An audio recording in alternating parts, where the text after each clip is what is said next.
Taon-taon, hindi talaga ako binibigo ng CES sa pagpapakita ng kakaibang imbensyon.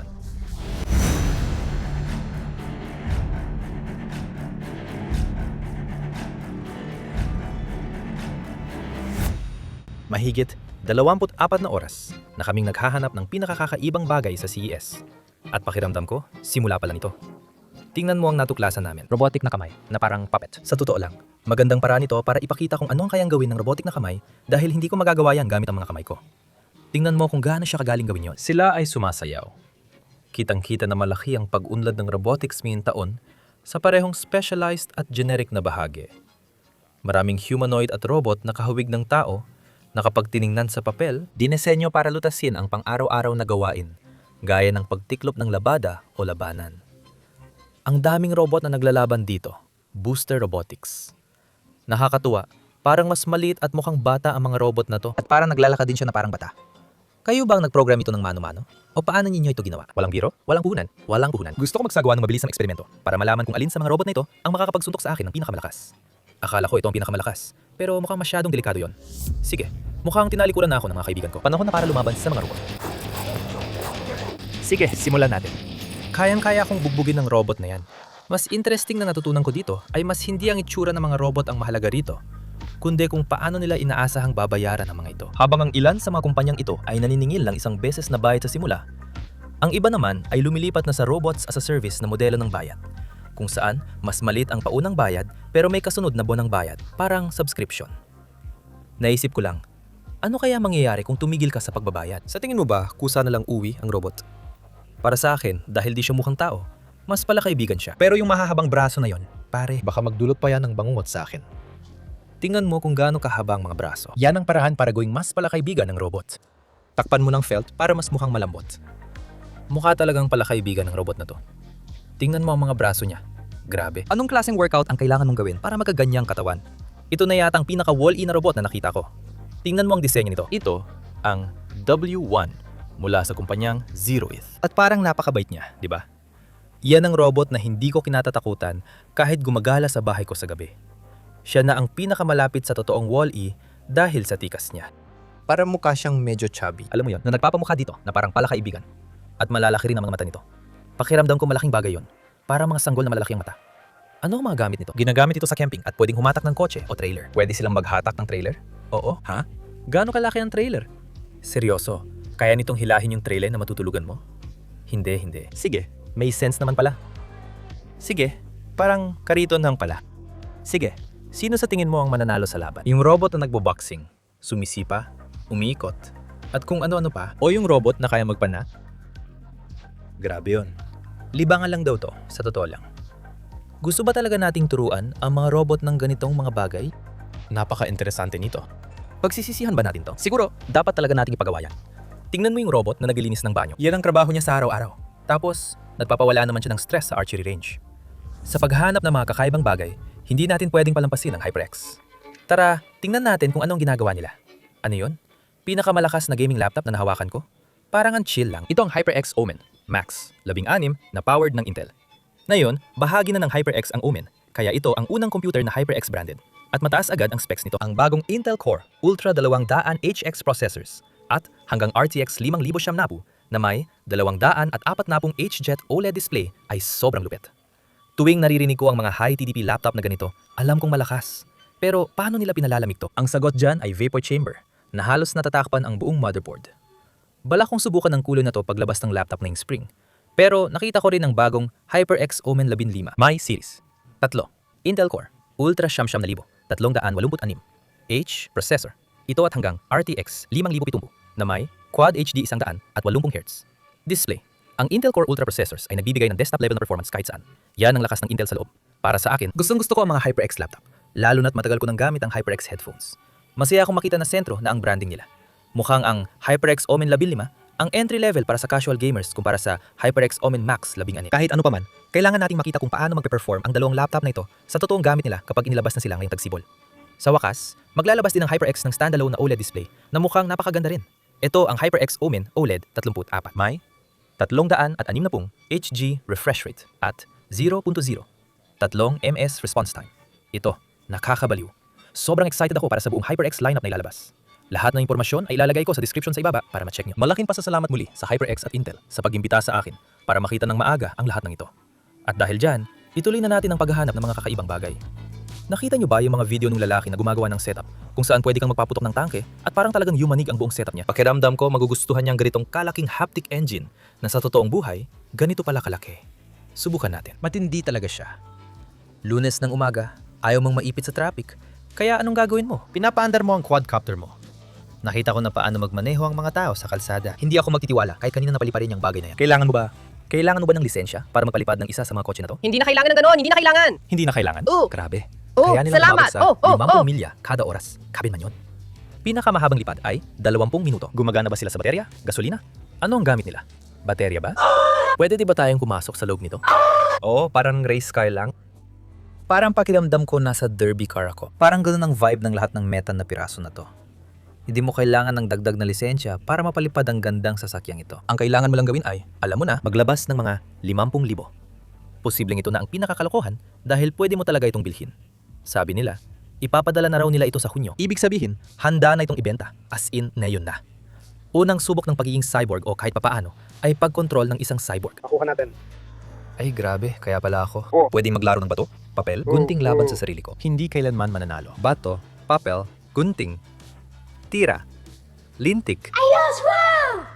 Akala ko, Diyos ko, nagpapaputok ka. Pakiramdam ko, nanalo ako sa claw machine. Sobrang intense nito. Sa totoo, pakiramdam ko yung idea ng cyberdeck. Itong mga maliliit na miniature na all-in-one PC na pwede mong dalhin kahit saan. Pakiramdam ko, nagiging sobrang popular na sila. O baka naman, malapit na silang maging sobrang popular. Gusto ko makakita ng isang 15-inch na laptop na may ganitong klase ng mga joystick na naka-built-in. Yun ang gusto kong makita. Kaya ganito mo dapat dalhin ito. Anong sensor ang gamit para mag-track? IMU at PPG. IMU at PPG. Ano ang mga yon? Ang IMU ay sumusukat ng panginginig, habang ang PPG ay sumusukat ng daloy ng dugo mo. Talaga? Sa dalawang signal lang, malalaman mo kung pakaliwa o pakanan ng swipe mo. Ang astig nun. Mario Kart World, dapat nating i-demo yon. Nasa ika-24 na pwesto tayo ngayon. Tingnan natin kung hanggang saan tayo aabot. Dito na ito, nagtatapos. Hindi. Ikat mo na. Parang ako ang nag-manage ng mall nung mga unang taon ng 2000. Yan ang bibilhin ko. Pero ngayon, sa taong 2026, hindi ako sigurado kung naintindihan ko ang gamit ng ganitong uri ng holographic display. Ganon din ang nararamdaman ko tungkol sa transparent na mga TV na naging malaking usapan nung nakaraang taon. Dahil lang ba nakikita mo sa kabila ng display? Nakaka-interest. Kapaki-pakinabang ba ito? Sa tingin ko, hindi. Sige, magiging napaka-obscure na reference ito. Siguro parang Guinness Book of World Records ito. Hindi ko alam kung ano talaga yon. Pero may isang lalaki na gumawa ng buong kasuotan na may rollerblades sa bawat bahagi ng katawan niya para makatakbo siya at dumulas pababa ng burol. At kahit anong posisyon niya, may gulong siya. Iyan ang ipinapaalala nito sa akin. Kahit na hindi naman talaga ganun ito. Naintindihan ko. Parang guantes. Pwede mo lang i-print diretso. Ginawa ang mga ito para sa industriya ng langis. Ano ang pinaka-interesanting bagay na nakita mong inilagay ng isang tao sa isa sa mga ito para ukitan? Ibig ko sabihin, maraming tao ang gusto mag-ukit ng mga kalabasa. Kalabasa. Pero Parang pwede ka kaya maglagay ng mo, kalabasa doon? Pwedeng maglagay ng makapasok Ano? doon na may iba't ibang antas. Paano baka nangyayari masyadong yun? ganun. Sa tingin ko, masyadong mataas ang taglay nitong tubig para tuluyang mahiwaan. Pero ang mga tao ay Gumagawa Sandali. ng parang Para. pouring. at pagkatapos ilagay ang ilaw sa likod. Hindi nga. Astig ito para At sa gumagana Halloween. ito. Parang pwede dumadaan natin yung ilaw dito. gawin. Ano? Pumpkin pie. Ooh. May pagkain ba dyan? Oo, pwede. Sabi mo? Hindi ko ito Pwede mo. nire-recommenda. Yan, pumpkin pie. Hindi beer to, laser cutter to. Pwede. Marami pang kapaki-pakinabang na gamit dito. Mukhang kapaki-pakinabang naman sa akin. Ewan ko. Naranasan mo na bang parang natigil ka sa buhay? Gumagawa ka ng hakbang paabante pero parang bumabalik ka lang ulit. Kahit anong gawin mo? Parang hindi ka talaga makausad. Aba, pare, may solusyon ako para sa'yo. Hindi nito naayos. Mas lalo mo pa itong mararanasan. Ayos yun.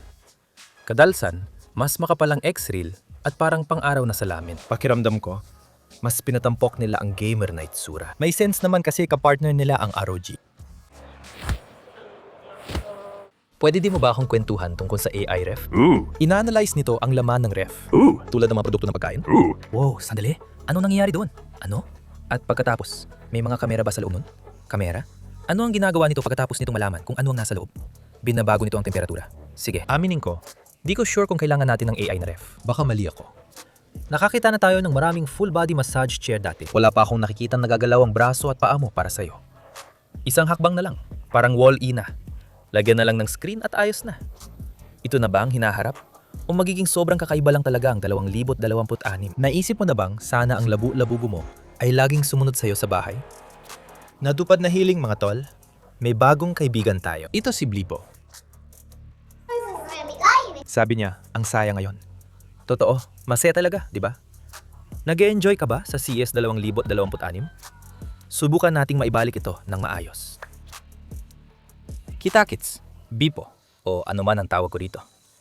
Hindi naman ito mukhang mas maliit na bersyon ng 5090. Pero ganun nga. Kung ikukumpara, heto mas makapal na sukat kumbaga. May dalawang pass-through fan dito at isang nakatago sa loob na nagpapalamig dito at mas maliit ang sukat nito. Nakakatawa isipin ang 5,000 siyamnapu. Laging malaki, lalo na ang Infinity 5090. Grabe yon. Mahilig ako sa GPU. Ano sa tingin nyo kung ang mga motherboard ay halos sarado na lahat maliban sa isang PCIe slot? Diyan lang lahat na access mo. Wow! Tingnan mo kung gaano karaming slots para sa mga M2s. Hay. Ano kayang kasya dyan? Mukhang kailangan mo ng single o half-size na card slot. Ibalik natin yan sa dating pwesto. Gusto ko talagang makita lahat ng parte ng motherboard. Kapag tinakpan mo, kahit mukhang malinis, pakiramdam ko may namimiss tayong detalye na nagpapatakbo sa motherboard. Itong motherboard ay may built-in na RAM cooler sa tingin ko. Isang RAM enclosure lang. Dati, pwede mong ma-short circuit ito, pati napik ang metal sa dalawang bukas na pin sa motherboard. Astig na ng interface mo ngayon.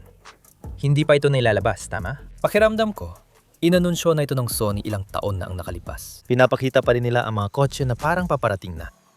Darating ba talaga sila? Pwede ka maglagay ng mini LED display sa kotse mo. Ang paggawa ng TCL ng mga screen para sa mga kotse ay isang interesting na konsepto na hindi ko pa naisip dati. Makikita mo dito ang actual na HUD interface ng kotse. Ang display na ito ay gawa ng TCL, isang TV company na interesting din. Ang ideya ng mga kumpanyang ito ay gumugon ng oras at teknolohiya sa paggawa ng kanilang mga screen. Ginagamit nila yon sa mga sasakyan. Flexible na screen sa loob ng kotse. May heads-up display pa pala. Astig. Di ko alam yun. Ang daming screen sa kotse. Ginagawa na ba ang mga ito? Mga konsepto pa lang ba ito? Ipakita mo sa akin ang mga posibleng detalye. Ano ito? Alamin natin kung saan ginagamit ang mga mukhang ito. Face authentication. Ikaw ba ito? Ooh. Nahanap namin ang modelo nito. Diyos ko. Nakakatakot ba na hawak mong sarili mong mukha? Wala akong pakialam pero mahirap ito para sa mga anak ko. Para ba ito sa mga driver para manatiling tutok? O sa pag-unlock ng kotse? Ano talaga gamit ito? Lahat? So, na-unlock ang kotse. Kung may ibang kumuha ng litrato ko at gumawa ng ganoong maskara, Pinapatunayan mo na parang hindi ito gumagana kung ganon. hindi gagana ang error na ito. Dahil hindi ikaw yan. Isa lang yung napakakapanipaniwalang maskara mo. Patuloy na nag-i-innovate ang kumpanyang ito sa plasma cooling. Gamit ang ionic wind para sa airflow sa halit na umiikot na ventilador sa paglipat ng init. Sinusubukan nila ito sa mga laptop. Maganda dahil mas matipid sa kuryente at tahimik. Pero kailangan i-convert ang DC ng baterya sa AC. Ang mga headphone na ito ang ginamit sa pinakaastig na demo na naranasan ko sa CES. Thermal headphones na nagbabago ng temperatura depende sa pinapakinggan mo. Kaya kung may naririnig kang may kinalaman sa apoy, iilaw ang mga LED sa loob ng mismong headphones at paiinitin ang iyong mga tainga. At kung nakikinig ka naman ng tunog ng bumabagsak na niebe, gagamit ang ethanol para palamigin ang iyong mga tainga. At nangyayari ito agad-agad? Nakakabilib talaga. Ginawa para sa research project. Kaya hindi ako sigurado kung paano. Kung gaano sila ka-viable sa merkado, pero tiyak na katawa-tawa sila, eksaktong ganitong bagay ang inaasahan ko makita sa CES. Marami tayong nakita na nakakatawa dito ngayon. Ano para sa'yo ang pinaka-nakakatawa? Salamat sa panonood. Ako si Mr. Geeks, ang Tech Tinker. Magkita tayo ulit. Oh.